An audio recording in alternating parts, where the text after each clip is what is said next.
Vaya, Tecoche, compadre. Oiga, Sí. ¿cuántos panes me alcanzan por 100,000 guaraníes? Y el pan y chipa es 3 por 10 y sumando así puede ser 60 chipas. No, 30 sería nada 30. más. 30, ándele. Bueno, ¿me da 30 por favor? Aquí tiene. ¿Cuál es su nombre, señor? Cristino Fabián. Señor, ¿cuánto tiempo tiene vendiendo acá? Y 45 años. 45 años. Sí, señor. ¿Y de qué de panes tiene por acá? Y chipa y este pan queso. Pan con queso. Uy, pan con queso. Sí. Wow. Hola, ¿gustan una chipa? Son gratis, señora. Mira, Está, aquí tiene. ¿Alguien gusta una chipa? Estamos. está repartiendo el señor porque gratis, me entonces. pagó ya. Ya le pagué entonces. Sale en TikTok, no sé, me dice. Sí.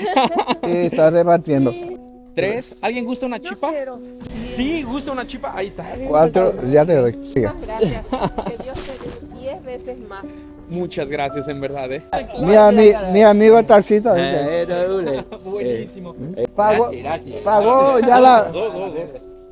Él va a pagar, pero. ¿Ya pagó ya? Qué calidad, qué Está calidad. pagado. Pagó el señor acá mío.